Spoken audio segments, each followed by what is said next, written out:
Saudações! Dando continuidade ao estudo do livro A Arte da Comunidade, do Spencer McCallum.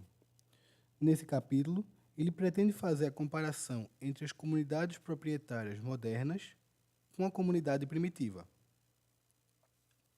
Aí, algumas ilustrações de aldeias primitivas, para que a gente saiba com o que a gente está comparando.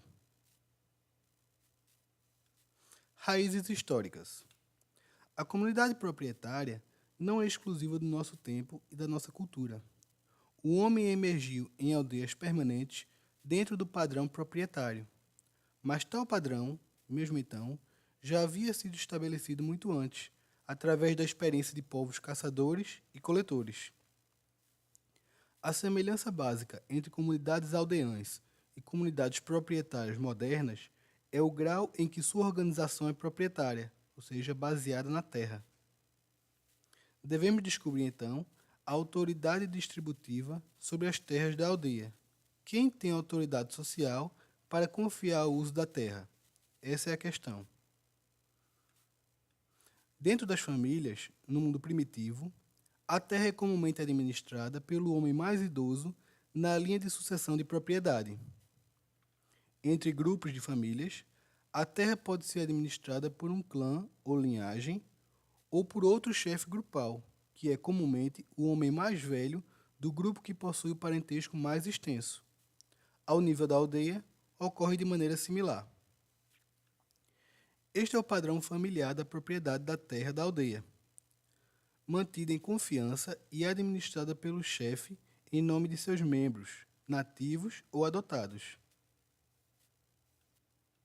Este arranjo é também denominado senhorialismo, porque a autoridade distributiva é exercida por um membro sênior, daí senhorialismo, exercida por um membro sênior do grupo de parentesco dentro do espaço ou nível de organização em questão. Isto é, a responsabilidade final pela decisão sobre o uso da terra não é difusa, mas pode ser identificada com um ou com um número muito limitado de indivíduos. Substitui os subgrupos de um shopping center, suas lojas, por agrupamentos familiares e a mesma estrutura essencial de posse da terra será obtida para a comunidade proprietária moderna, como é para a aldeia. Comparando comunidades. Além disso, os três requisitos funcionais de uma comunidade são desempenhados de maneira semelhante tanto pelo chefe da aldeia como pelo operador de uma comunidade proprietária moderna. Esses são seleção de membros, planejamento de terras e liderança. Seleção de membros da comunidade.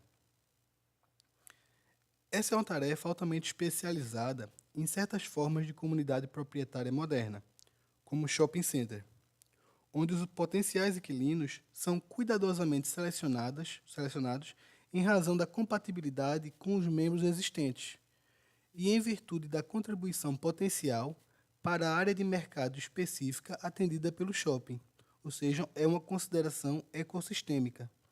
Também em razão da credibilidade e das habilidades de venda dos potenciais entrantes.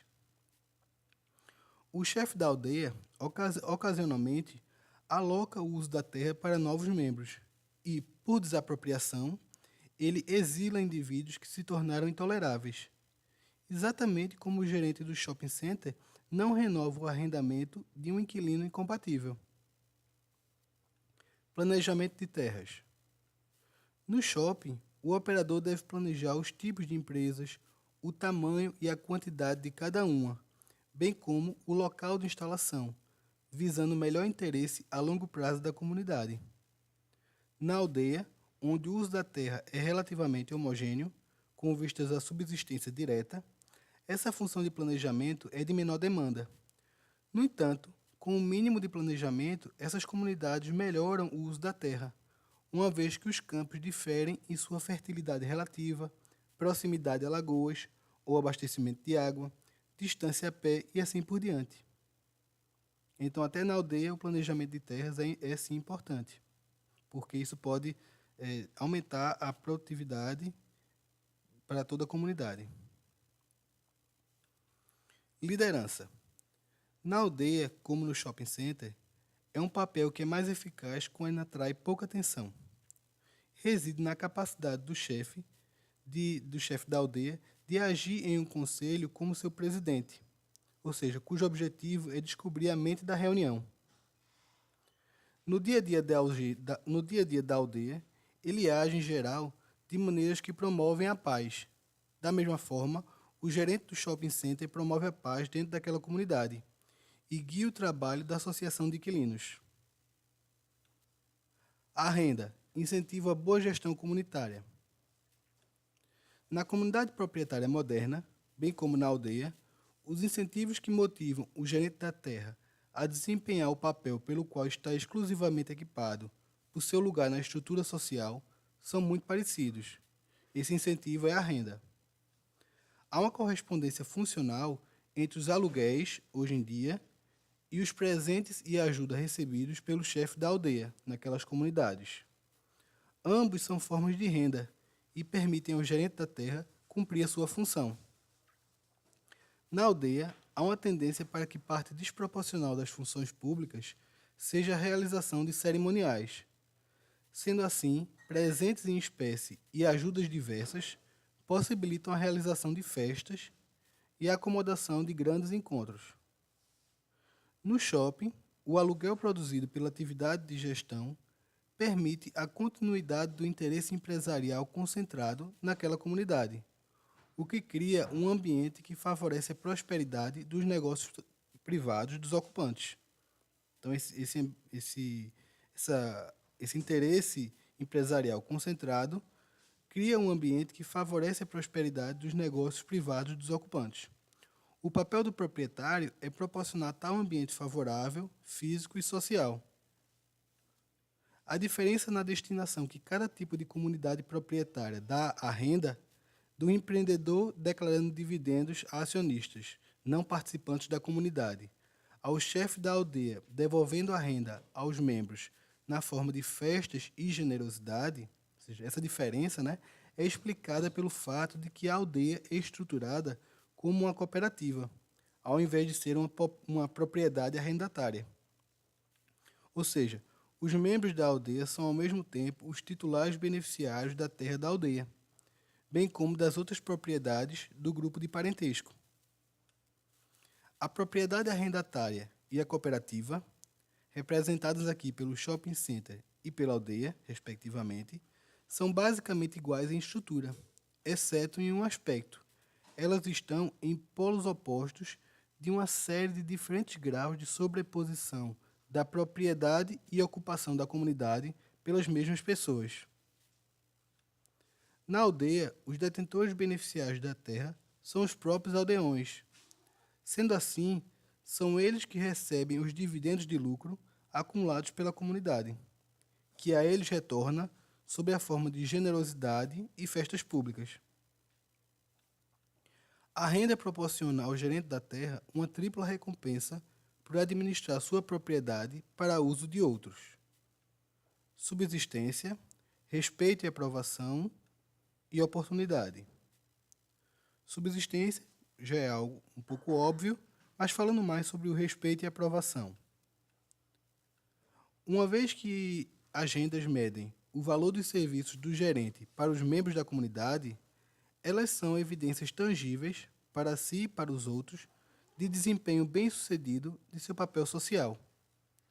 Na sociedade contemporânea, o sucesso gerencial do gestor em uma comunidade proprietária está naquele que gera um bom balanço patrimonial e representa a empresa. Na aldeia, a imagem típica do bom chefe é aquele que oferece festas públicas e sempre se comporta de maneira generosa. Oportunidade. A atividade do gestor é subsidiada pela renda, a qual pode ser um meio para elevar o atual quadro de funcionamento da comunidade, permitindo torná-la bem-sucedida em outras maneiras que sua boa gestão possa conceber. Os presentes e a ajuda recebidos pelo chefe da aldeia permitem que ele desempenhe responsavelmente as funções do seu ofício, promovendo assim os interesses da comunidade e assegurando-se em seu papel social, da mesma maneira que o gerente de uma comunidade proprietária, que é administrada visando a renda. Então, os presentes e ajuda recebidos pelo chefe da aldeia permitem que ele permaneça e se fixe em sua posição, se ele for competente, né? Se assegure em seu papel social. Da mesma maneira que o gerente de uma comunidade proprietária, o gerente de um shopping, que no caso é administrado visando a renda. A realização de cada um dos objetivos gerenciais depende da competência do gerente para gerar um fluxo de rendimento da comunidade. Em um caso, aluguel, e no outro, presentes e ajuda. Tal retorno depende da capacidade e disposição dos membros para pagar a renda, o aluguel ou as contribuições habituais, que por sua vez depende da produtividade da comunidade e que, em última instância, depende da boa gestão comunitária. A expansão do padrão familiar. Como se dá a expansão do padrão familiar da autoridade distributiva, para a qual o cabeça da família é o guardião? Né? Como é que se dá essa expansão do padrão familiar, saindo desde o nível da família até o nível da aldeia?